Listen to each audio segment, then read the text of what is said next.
Welcome into another episode of the Baseball America College Podcast. My name is Jacob Rudner, and I'm joined, as always, by my co-host, Peter Flaherty. And Peter, we have a very exciting episode coming up here. We're recording on Monday, February 10th.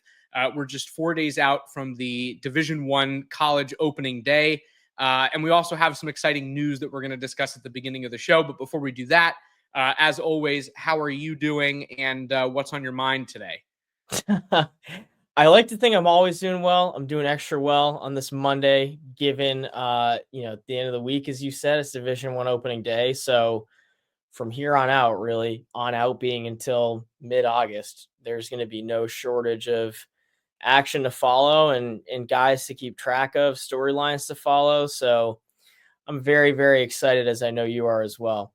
No doubt about that. And as always, if you're looking for our college content, we'll let you know right at the top of the show. You can head on over to baseballamerica.com/college. We are going to have you covered on all sorts of things. We're in the middle of posting our mid-major conference previews. We got some other bigger feature content coming out this week before opening day. And then, Peter, you will be in Arizona for opening weekend. I will be at Globe Life Park in Texas. And we are, of course, looking forward to that. But before we get into any, serious preseason talk here, getting ready for the season to get going, we are super excited to bring in Jason Ratcliff, the founder of 6-4 Analytics. We are announcing now, I guess, that this is the beginning of a partnership. Baseball America and 6-4 Analytics will be working together this season to bolster each other's content and to bring everybody the best that we can when it comes to college baseball. So, Jason, it's a pleasure to have you on the show. I'm going to have you do everybody a favor first before we kind of ask you some questions about the upcoming season. Why don't you tell us a little bit about 6-4 Analytics and kind of what we're going for here with this partnership? Yeah, absolutely. I appreciate the introduction. Really excited to be working with Baseball America. Started this back in 2021. Really wanted a new hobby. I enjoy baseball, enjoy basketball. They both have 64 teams that go to their tournaments, so it kind of felt like the name just created itself.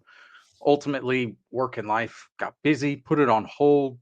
2023 roll around, kind of just threw a portal document out into the ethos of Twitter, and it took off like crazy. You look around the marketplace, and there's a lot of subjective references associated with rankings of players for both football and basketball, but it didn't really seem like there was one of like an instantaneous for baseball.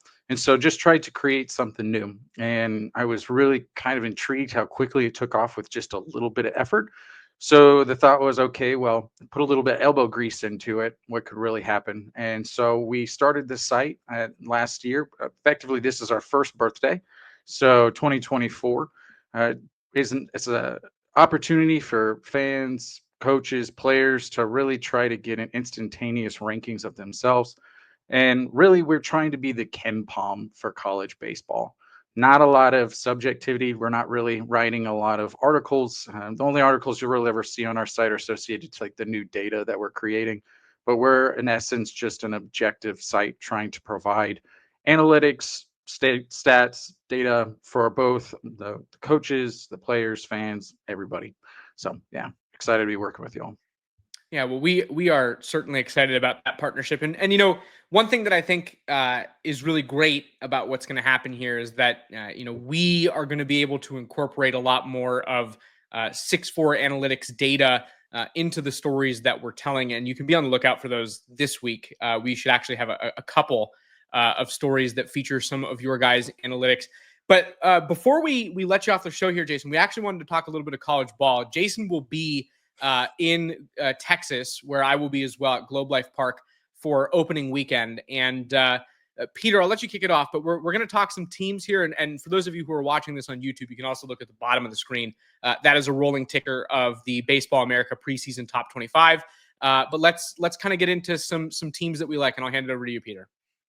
Yeah, I'll keep it light to start. I guess in the spirit of having Jason on as a guest, what team or teams are you most looking forward to following both this weekend and for the season, and any kind of under the radar underdog teams you like as a potential Omaha dark horse? Yeah, absolutely. So the neat thing about, again, being able to objectively rank all 305 or so D1 teams is you can kind of try to see the forest for the trees, so to speak. And there are three that we're pretty interested in of maybe aren't, on everyone's radar, but I do believe could be on everyone's radar here in about a month or so. Those three being Kentucky, Kansas, and TCU. Kentucky, I think for me it's interesting. I think you look around, I'm a bit surprised to see how down some are on him collectively. But they had 9 top 300 portal players coming in. Devin Burke started, 55 games for them last year. Cole Haig, beast from the Ivy League, and that's had a strong correlation to upper D1 success. They had Tyler Bell, who turned down a ton of money coming out of high school, switch hitting shortstop. Ultimately, they've had the third most Q1 wins over the last 3 years in the SEC. One of 5 teams in the SEC to be at least the Supers over the last 2 years. And Mingione is building something pretty special there. So it's interesting to almost call them like a dark horse because they've been a front runner for the past 2 years, but in essence, they've kind of been given that label of a dark horse yet again this year. So they're an interesting team for me this year. A team that's probably more ubiquitously a dark horse is Kansas. You're talking about a team 3 years ago only had like 4 conference wins, but you look at what Fitzgerald has done. They've gone from 4 wins to 8 wins to 15 wins in conference, and they were really on a roll there going into the end of the Big 12 season. And so if really they can remove some of that oscillation and kind of remain more steady, I think they're really a team that can jump quite a bit. They had a top 10 portal class last year. They had the number 1 JUCO class by some outlets. So they're a team that if you look up and down their lineup, there may not be a ton of names. Dominic Vagley is probably the one that jumps out the most, but I think they're a team that will be a collection of good names by the end of the year. And then last one I said was TCU. Probably the biggest snub of last year's tournament was TCU. And I mean, you're talking about 3 guys coming back, Abel, Bowen, Silva, who have just played a ton of games at TCU. And they bring a lot of productivity. They bring a lot of experience back. Then they add in Lepore, another top 10 portal guy from Wichita State. Franco decided not to go to the pros. Really nice potential 2-way player, effectively someone that could step right in for a Peyton Tully who went to the pros last year. So I think they're a little frustrated with how the end of 24 went. And my assumption is they're going to try to leave no doubt when it comes to 25. Yeah, all 3 are intriguing clubs for sure. I mean, starting off with who you most recently talked about, TCU, I'm with you on the returning depth up the middle, I think is so important. And then you look elsewhere on the roster with both what they're returning and then what they're bringing in, either in the form of true freshmen or the transfer portal. Kansas is a team that's in our initial field of 64. We agree with you that this is the hopefully / probably the year that Coach Fitzgerald and company, they get over the hump. They break down that door to get back into the tournament. And then with Kentucky, I think we also align with you because, they lost a whole lot, but what they were able to kind of rebuild in the portal, you bring in a lot of experience, and I think that there's value in that. And I'm curious to kind of see how all the pieces gel together. It might not be on weekend 1, but when they're kind of off and rolling by March or April, I think that iteration of the Kentucky Wildcats will be a pretty impressive group. Jacob, did you have anything on your end? Well, I would actually just say that we collectively, Peter and I, agree wholeheartedly with the prediction on how successful Kentucky's going to be. We put them at 20th in our preseason poll, and there's a reason for that. Just the level of experienced older talent that they have certainly has played a factor. And Peter, you and I have talked about this already on the podcast. Older tends to be better in college baseball right now. There's a lot of data that shows that these junior, senior, upperclassmen teams have a really good chance to succeed. And Nick Mingione has done a lot of work to fill that roster out with older talent in order to be able to accomplish that. That's certainly a strategy that they believe in and that they have successfully recruited to as well. Let's turn the conversation over to some players, and I'll throw it back to you, Jason. Are there any guys, maybe non-household names that stick out to you? And Peter, you can kind of fill in right after that with some guys that you like and touch on the guys Jason talks about as well. Absolutely. I'll stick with the number three again. I'll point out three guys. First one for me is Rocco Pepe. So this guy is a Fresno State transfer heading to Arkansas, and they've had, I would say, 5 to 6 of their roster spots pretty much lined up in terms of who's going to be hitting the field. But those corner outfield, that first base, and that DH has really been kind of a battle of who's going to take those last few spots. And I think Pepe is one of those guys who's really kind of separated himself. Tons of charisma. Feels like he's going to be he's been an instant match with Arkansas, and from what I can tell from their scrimmage games, it looks like he's nailed down one of the starting spots for the Hogs. Noah Sullivan, we talked about two-way player with Franco. He's another potential two-way player from SC Upstate last year, transferred to Mississippi State. A potential All-American player. Really, it'll be interesting to see, like, does he hit? Does he just pitch? Right now, it looks like predominantly he may be just pitching, but again, the season is such a gauntlet. My assumption is he's probably going to be getting some at-bats as well. And that one I don't have as much of a read upon, but I know that I'm really excited to see what he'll do going from Upstate to Mississippi State. And lastly, a guy that honestly I think some of our rankings were a little lower on because he had just had a single year on is Kyle Jones from Stetson, headed to Florida. I mean, this guy's a potential all-world center fielder. It really feels like the sky is the limit for him. And it was impressive to see what he did. I think it was in the Florida State Regional last year, really put on a show and kind of showcased his abilities. And so I'm really intrigued to see what he does as he makes that jump up to the SEC, and does that potential kind of continue on. My assumption is it does, and it looks like he's got a spot ready to go with the Gators. Yeah, it's another quality trio with Pepe. I mean, I think that, like you said, the energy with which he plays and the swagger kind of is great, both on the field and then also off, from a sheer, I guess you call it, vibe standpoint. But he'll bring some right-handed thump that'll play well in that ballpark, provide a boost to that Arkansas lineup. Kyle Jones, I'm happy you hit on him. He was someone that Jacob and I have been discussing since the fall. Jacob being based down in the Gainesville area, he was able to get out to Florida on a regular basis, and will be able to get out to Florida on a regular basis. And he was someone that he raved about, was excellent at Stetson, good body. Like you said, can go and get it in center field, and he handles the bat really well. And then Noah Sullivan, he was someone that I think on our final top 100 portal rankings for BA, I think we had him at 47 or so.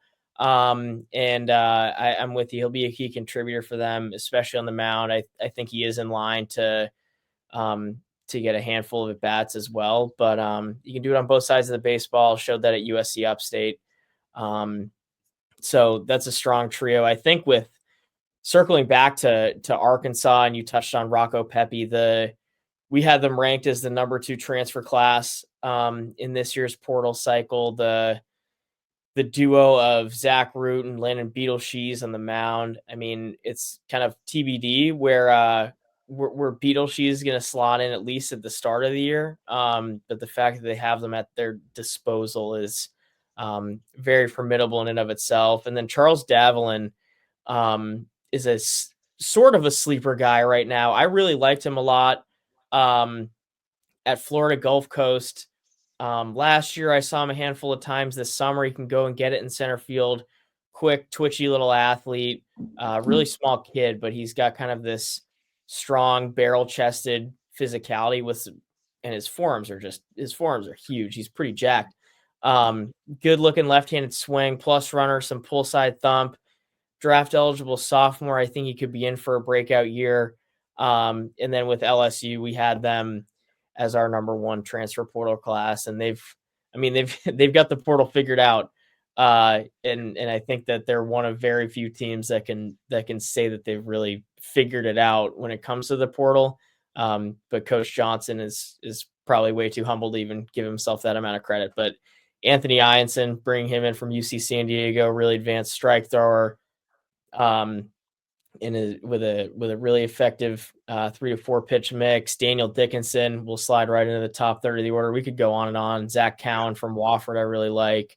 Just a loaded group. So to piggyback off your trio, is there anyone, and you may have hit on it with Noah Sullivan and Kyle Jones as well, because I think that you mentioned them in this breath, but beyond that trio, in sticking with these potential dark horses, is there anyone that you feel like is underrated either by us, or if you had a chance to look at our rankings, or even with 64 analytics, do you think that there's anyone that still is kind of lurking in the weeds a little bit that could be poised for a breakout year in your eyes? Yeah, absolutely. So first guy I'll talk about is I think we had Gaffney for Purdue going to Clemson too low. One thing that when we tried to have an objective metric for players is we were trying to weight at bats pretty heavily. You're talking about a guy who, maybe only has 200 ABs because he's only played as a freshman. So that's a little bit harder in comparison to maybe like a guy like Ryan Black who has 3 years at UTSA and then moves to Georgia. Like you're talking about 600 ABs versus 200 ABs. So sometimes it's a little bit difficult to objectively say like this guy is better than this individual, or this is why we rank this individual higher. But I know others have had Gaffney higher than we did. But my assumption is we had him too low. And so we're adjusting some of our metrics for next year to really highlight some of those guys. I mean, Clemson got two of them, Gaffney, and I'm trying to remember the first baseman from Michigan, who it went Colin to Priest. Yeah, Colin Priest as well. So two guys that, in my opinion, we probably rated a little too low will probably be up there. I wanted to jump back to Davlin from FGCU. For Arkansas fans, Dominic Fletcher, copy paste. So you're talking about a smaller, stocky guy, left-handed swing. So really excited to see another very aggressive center fielder there in Fayetteville. So it's a nice issue to have another Dominic Fletcher in your lineup, even for just a year. Without a doubt. I think we could probably spend, I don't know, 4 or 5 hours chopping it up about the portal. But Yeah. Jacob, anything on your end? Well, one thing I'll just mention quickly to kind of show people the strength of what I think is the strength of 6'4" analytics and what you guys do. One player who I really like is a top 400 player for you guys, and that's Cam Suto, who Nice. Peter, you and I have had some conversations about, but he transferred from D2 Lee University to Kennesaw State. For those of you who are looking for season preview content, we just posted our Conference USA season preview, and one of the reasons that we are so bullish on Kennesaw State, who we have finishing second behind DBU, is because some of these transfers. They really did a good job of tying their roster together for their inaugural season in the Conference USA. And Suto is one of those guys who kind of did a little bit of everything and maybe flew under the radar for most. But, I think 6'4" Analytics did a great job of picking them up. I think that's going to do it, though, for this portion of the podcast. And Jason, before we let you go, why don't you tell people where they can find you guys on social media, and also for those of you who are looking for more access to the kind of data that we're talking about. It is very accessible, and Jason, why don't you tell us about that real quick? Yeah, absolutely. So we're on all of the socials at 64 Analytics, and then our website's just 64analytics.com. Yep, appreciate putting it on there. Good Yeah, feel, so we're Jacob. excited Plus, to get going. What's up? I was saying plus feel from Jacob with the graphics. I didn't mean to cut you off. Yeah, no, you're good. Yeah, no, perfect. That looks great. And yeah, no, you were talking about the D2 guys jumping up. We'll see one of them in Arlington. Alex Kenny, I think, went from Tampa to Ole Miss, and I think he's really going to have a big impact in their rotation this year. It's one of the neat things about having 950 teams, as you end up having 30,000 players, and some of them just get lost in the hay, and really the portal has found an ability to kind of highlight some of those needles that potentially may not have been missed previously. Well, we are certainly looking forward to being able to highlight more of those guys with this partnership between 6'4" Analytics and BA. And Jason, we appreciate you joining us on the podcast, and looking forward to seeing you in Texas and having you back on the show sometime soon. Absolutely. Thanks, guys. Appreciate Thanks it. so much, Jason. All right. Well, Peter, that leaves us, which if you're listening to this, I don't know if that's good or bad, but we are down to 2. Yeah, hopefully good. Peter, this is a big week. We're looking at getting another season of college baseball going, which is always exciting. But to me, when I look at this field and kind of consider what this year has in store for us, what it could be, I struggle to not think about the amount of talent available across the country. This is, again, a really impressive field of players that, keeps on with this theme of just, dominant college ball, fast development, fast tracking guys from the Division I ranks to the major leagues. And this year doesn't feel different to me in that regard. So, before we get into some of the real specifics here, tell me kind of what you're looking forward to. Give me one big theme that stands out to you heading into 2025 that you think people should be aware of. Great question. One big theme is going to be tough just because I'm so excited about everything from following the horse race itself with all the teams, and especially the horses on an individual level with all the players, both this year's draft class and beyond. I think that, as you alluded to, college baseball has just had I don't even know if this will be on YouTube, but if you're not watching, it's just had a straight vertical up arrow in terms of its stock and following. It feels like over the past few seasons, at least from what I can remember, this is the most eyes that I think I've seen on the sport, just from an objective standpoint. So it's a lot of fun seeing people discover their fandom, rediscover their fandom, stay true to it. Just the more the merrier.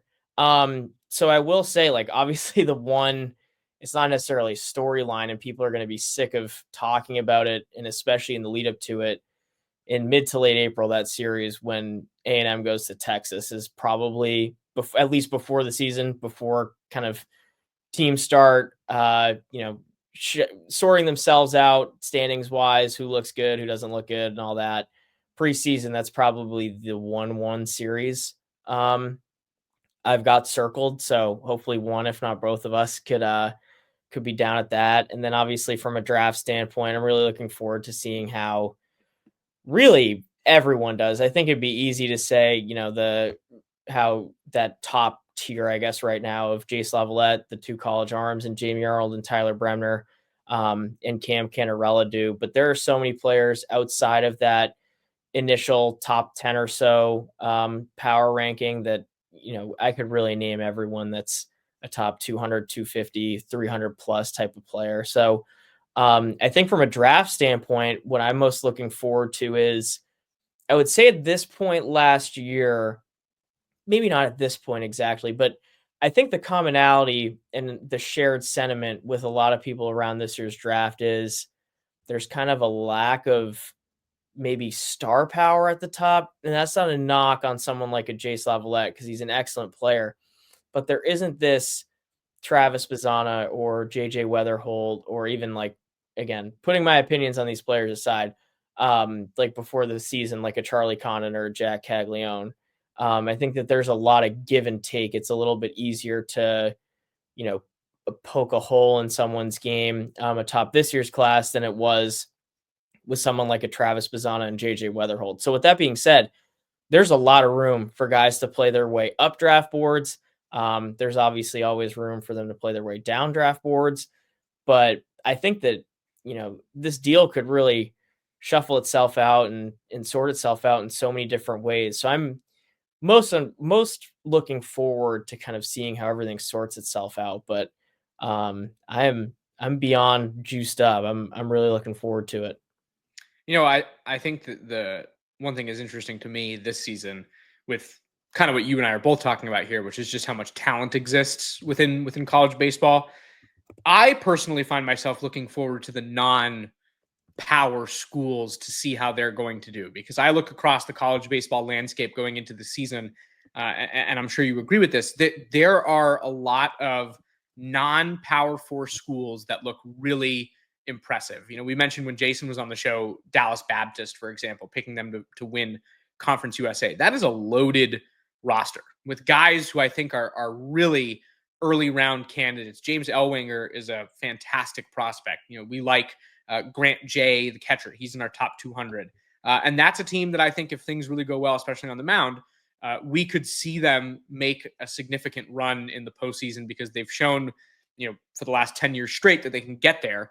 And sporadically throughout that stretch. they've also shown that they can get to a super regional. And I think, in my mind, once you're there, it's anybody's bet as to who's going to get to Omaha. So I see teams like Dallas Baptist, UC Santa Barbara, UC Irvine, all of which are ranked. We really like Southern Miss. Coastal Carolina was a team that got consideration from us. And the list really does go on. This is just to say, this is a loaded field of teams and a really exciting series, season that we have coming up for us here, which transitions me to this. Let's talk about things we're looking forward to season opening weekend wise, matchups that you're looking forward to seeing. Like I said, earlier in the show, you will be in Arizona at the Desert Classic, and there are going to be plenty of good teams there. Myself and Carlos Collazo will be at Globe Life in Arlington. Peter, what are you looking forward to seeing matchup wise? Who are some guys that people need to have their eyes on, for opening weekend? Yeah, I'd say matchup wise, it's a really, I'd say, quality collection of teams, and I'll unintentionally leave probably a team out, but actually I'm not gonna. So I'm gonna pull up your article as I go along here. But UC Irvine is a team that I have circled both this weekend and then also beyond. Their opening slate is, I mean, they hit the ground running right out of the gate. They've got Nebraska on opening afternoon.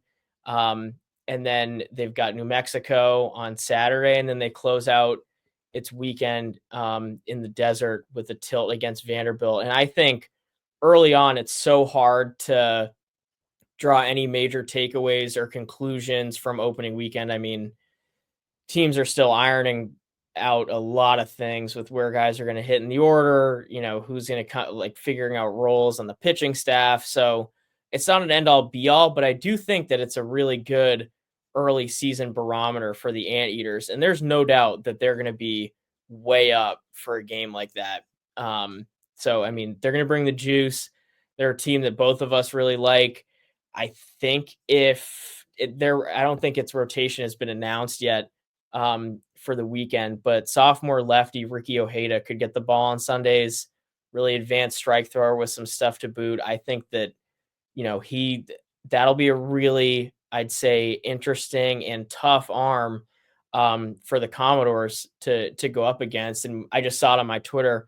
Vanderbilt beat reporter Arya Gerson just tweeted out that Mike Mancini and Brody Johnston are both questionable, but it seemed like on the wrong side of questionable for this weekend. So the Doors could be without two big key pieces. We'll see how that shakes out and for how long they're out. But outside of UC Irvine, who's probably like the team I've got circled in red that I'm really looking forward to, Austin P will be out there. They simply put, they bang. They're an older, experienced group, really physical, can really drive the baseball. The biggest question is, can they pitch? Can they get 27 outs and win those 27 outs on a consistent basis? Seton Hall will be there. I'm looking forward to seeing AJ Soldra. I don't know if I'm going to line up and see Ryan Reich, but he's the guy to watch on the mound for them. Under the radar arm, really interesting fastball. I mean, he's only been into the low 90s with it, but a low release height guy, high carry, gets tons of swings and misses with it over the barrel of opposing hitters. Potential like 6 to 10 round guy this July. We mentioned Vanderbilt. Vanderbilt's got an outstanding group, as they do really every year under Coach Corbin. And he's got a great staff surrounding him with, Coach Blankmeyer and everyone else. I was really looking forward to actually seeing Brody Johnston, and I'm glad I saw it on Twitter before I went into it with him. But that rotation is really impressive as well, with JD Thompson, Ethan McIlvain, and Cody Bowker. Cody Bowker is probably the lesser known guy of that trio due to no fault of his own. He began his college career at Georgetown, had a standout couple of seasons there, had a great summer this year with Orleans on the Cape. I really like him a lot, and he can pitch. And then just going down the list, Nebraska's there.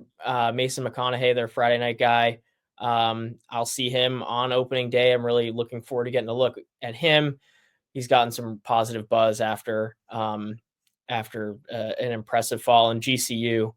They always compete in it, and they always have a really, really competitive group. Connor Madison presumably will be their Friday night guy against Vanderbilt. And you want to talk about a kid who's got a lot of dog in him. That's Connor Madison. If you watch him pitch, it's like, I mean, he's in, I don't think anyone could ever touch like the Chase Burns, like kill mode. Like I think Chase Burns probably like blacks out on game day, but Madison is, I mean, he's right there with Burns. Like I remember watching him last year on opening weekend, and it may have actually been opening night as a true freshman. And I mean, he threw the ball really well. And I mean, he was looking in the dugout and like yelling at like fifth year seniors, and he's 18, 19-year-old kid. I was like, oh my Lord. And on the 26 college side, at least from this chair, without diving too deep into it, I think he's got the best changeup in the college class for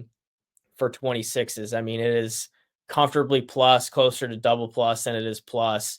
It's just a matter of ironing out the rest of his arsenal, but it's already a legit swing and miss pitch.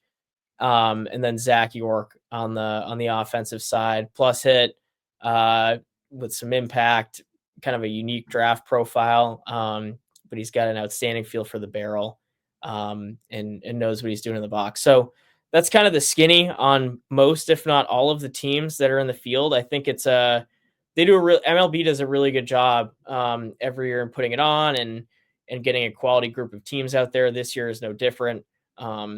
Each team in the field is going to be able to compete with one another. So I'm just so antsy to get out and actually watch baseball, especially being in the Northeast. There's been nothing going on in person, but enough for me. I know you'll be down in the Lone Star State. I'd love to hear what you're looking forward to, because as good as the Desert Classic field is, I do think you have the edge, because I'm looking at the teams in there and have been looking at the teams, and it's a pretty juiced field. No, it is. It's certainly a juiced field, and one thing that is pristine to me, as you know, first and foremost, as somebody who loves college baseball, of course, we get a pretty great nooner matchup, noon Eastern time war between Clemson and Oklahoma State. That's our number 8 and 13 teams right out the gate.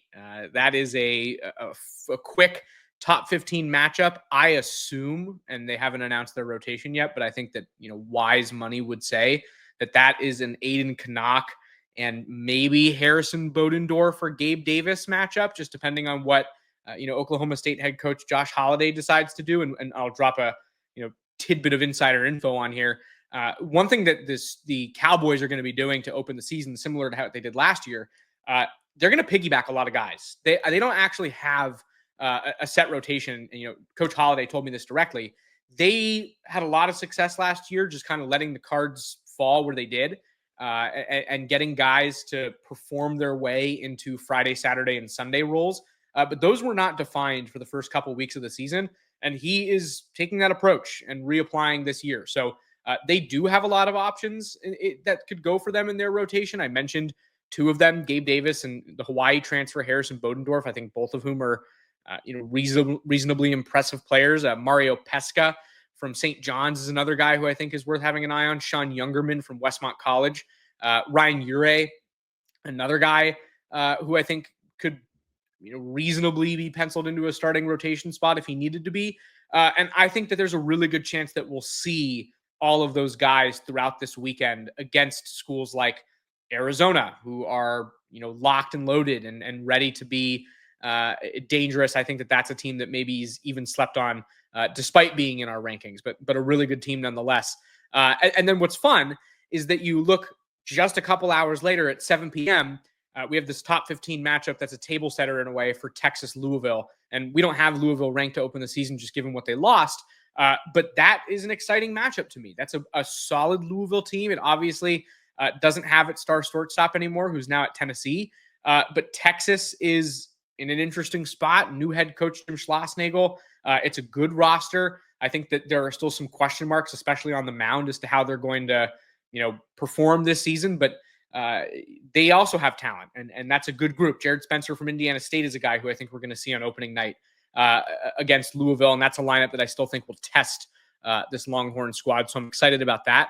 And then I put together a little list here of Globe Life matchups, so we give some love to the other parts of the country that exist.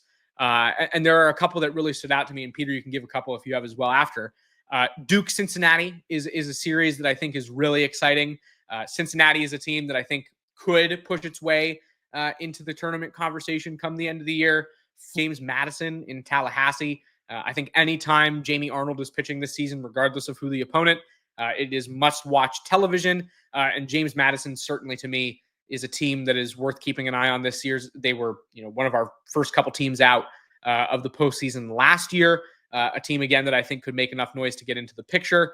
And then the last one that I thought was fascinating was North Carolina versus Texas Tech in Chapel Hill on opening weekend. That first game there is at 4 p.m. Eastern time. And another matchup of teams that I think, really could make a lot of noise towards the end of the season, especially that North Carolina squad that has ample talent. Yeah, I'm with you on all fronts. Jamie Arnold, as you said, is much watched television. I'll throw Tyler Bremner into that same bucket. Yeah. You can kind of piggyback the two, actually, because I think James Madison and Florida State first pitches at 5, and then you kind of roll right into Campbell UCSB at 7:05, which is on ESPN Plus. This is shameless plug, hashtag no sponsor, no hashtag no free ads. If you don't have an ESPN Plus subscription and you are really about college baseball and you're kind of wondering, how can I watch all these guys? How can I watch all these games?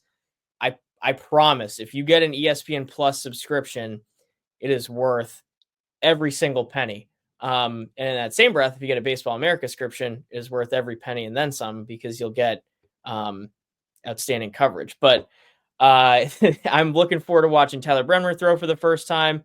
And then TCU and San Diego out west, really solid early season series. San Diego is quietly, I think, one of the more quality / best programs on the West Coast. I know UC Santa Barbara and UC Irvine get a lot of love, and rightfully so. So I think in turn that leads to a program like a San Diego to get overshadowed a little bit. I like the personnel that they've got on both sides of the baseball. It's led by two-way guy Austin Smith, and collegiately he's a legit two-way guy.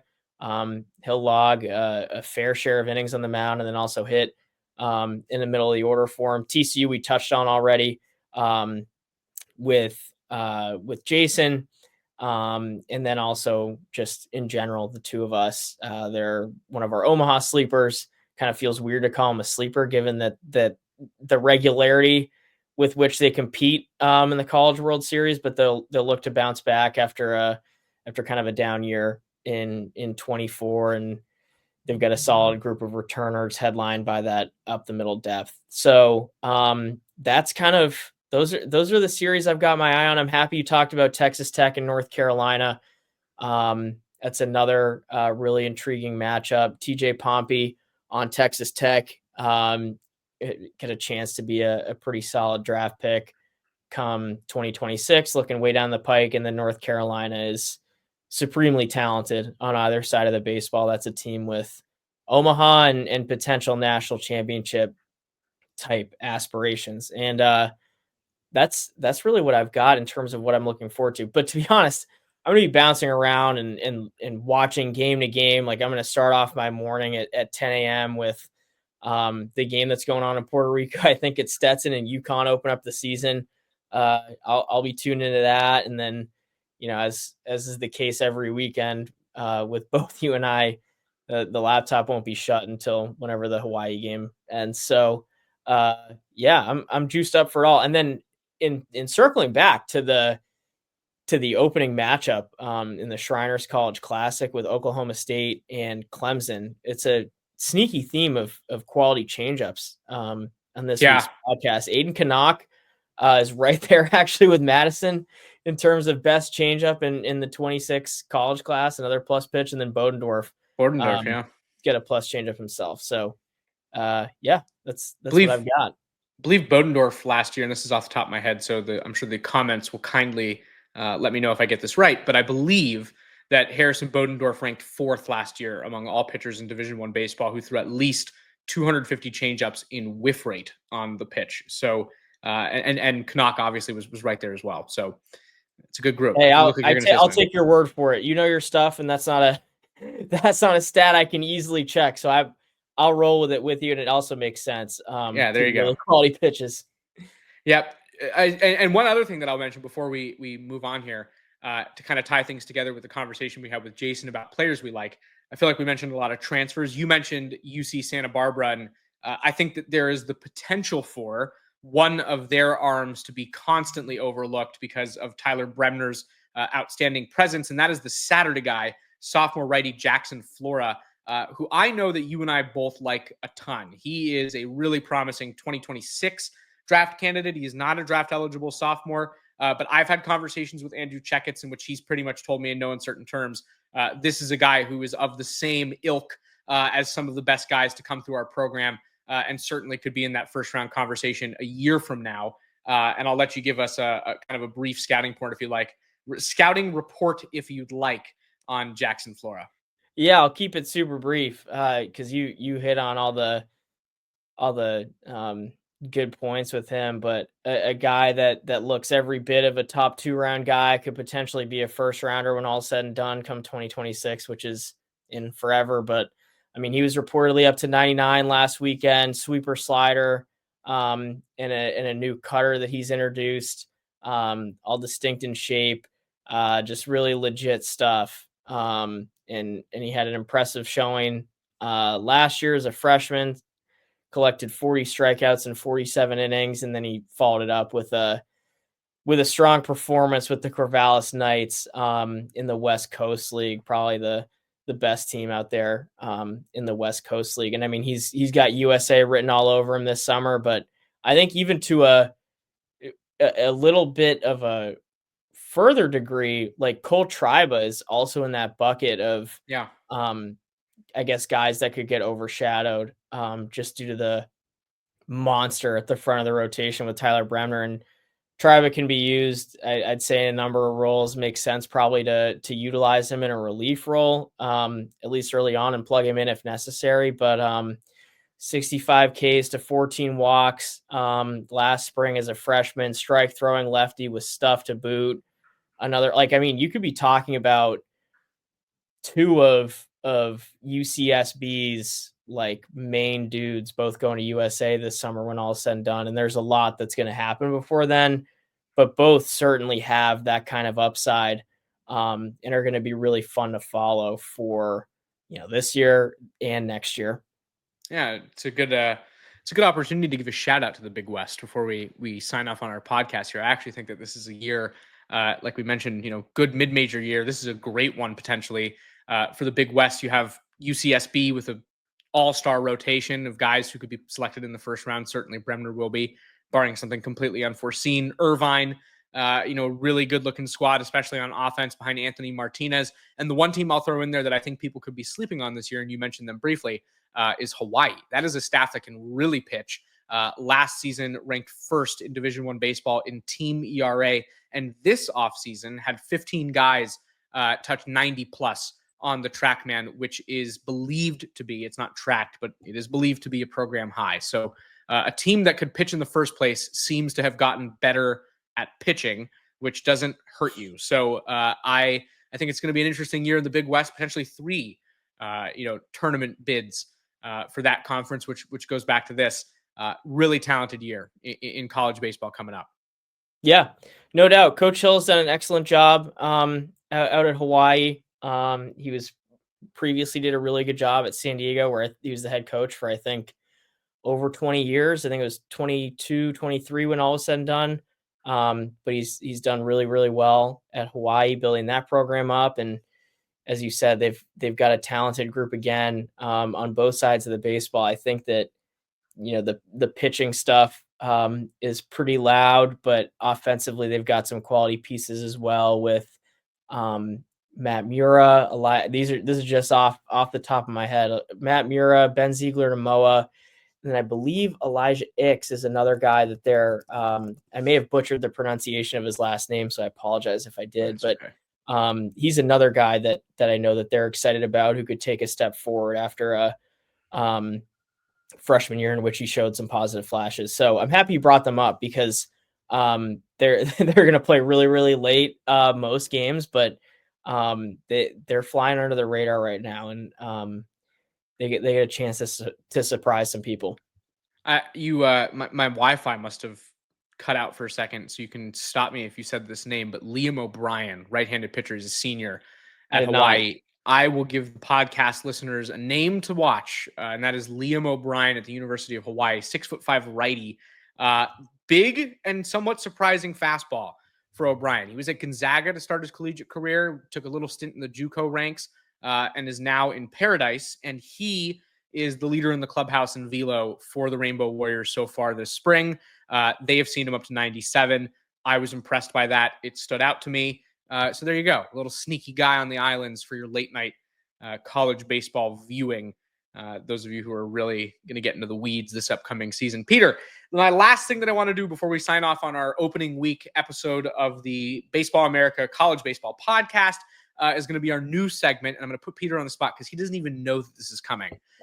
We are going to do something called Picks to Click. And I want you to give me one player, just one, who stands out to you across the country for opening weekend, who is your pick to click in the first 3 games of the 2025 season? Oh man, this is one great segment, 2 great question, because it's a hard one. I'm trying to think of how deep I want to go here in terms of a deep pull, because I think it'd be boring if I said someone like, keep an eye on Jace Lavalette. I think he's going to have a good opening. You could do that. Or Jamie Arnold, who's going to probably throw the ball well. So I'll go a little bit deeper, and I'll actually say Chris Arroyo from the University of Virginia, junior college transfer from Pasco Hernando, made waves both last spring, both on the mound and at the plate. From the left side, he's up to 94, 95 with a quality breaking ball and a 3-pitch mix. And at the plate, he's got both plus raw power that translates to at least above average in game.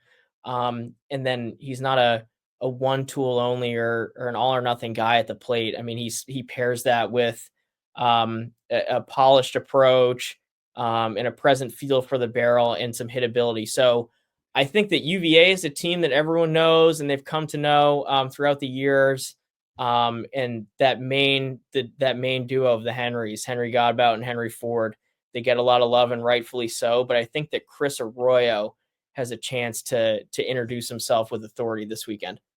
Yeah, it's funny. I put Peter on the spot with this segment, and then he turned it right around and put me back on the spot. Did I take your guy? Arroyo was my guy, which is no unbelievable. way. Because there are so many players that he could have picked from, and you took the one guy I was going to say. So I'm going to pivot, and I'm going to take Jason Wrights, the big right-hander from the University of Oregon. He has a matchup coming up against Toledo and is expected to go on Saturdays for the Ducks this season. I am starting to really buy in to the Jason Wrights preseason hype. I mean, you got a 6'10" body, which is in and of itself quite the challenge for opposing hitters. It's a weird look. And then you add on to the fact that he has established seemingly better command and has reportedly, according to some sources out in Eugene, been up to 99 miles per hour in the preseason. So hard throwing righty, got a good slider. He's extremely tall. Probably could play for Dana Altman and Oregon's basketball team, but is really somebody who I think is starting to stand out and doesn't have a terribly hard matchup going into the season to be able to kind of get things going. I think Toledo's a nice starting spot for a guy who's making the jump from St. Mary's to Oregon. And that ended up being okay, even though I had my player stolen. So yes, Jason Wrights is the pick. This is the first and last time we do that segment. No, but good pivot, good pick. Really unique look. 6'10" righty, as you said, with an interesting arsenal from a stuff standpoint. If he can go out and command the baseball, sort of how he was doing this fall, he's got a chance to pop a little bit. So good pick. Well, that is going to do it for this episode of the Baseball America College Baseball Podcast. We'll remind everybody one more time, our new partners we're very excited about over at 64analytics.com. Make sure you go and check those guys out and see if there's an option that works for you on their pricing page. I can tell you, firsthand that their database is quite useful. I have been using it since well before this partnership, and I'm excited to be able to do so now, working with those guys because they do a great job. And then, of course, if you're looking for more college baseball content in written form, head on over to baseballamerica.com/college because Peter and I have you covered. But again, this is going to do it for this episode of the Baseball America College Podcast. For Peter Flaherty, I'm Jacob Rudner, and we will see you next time.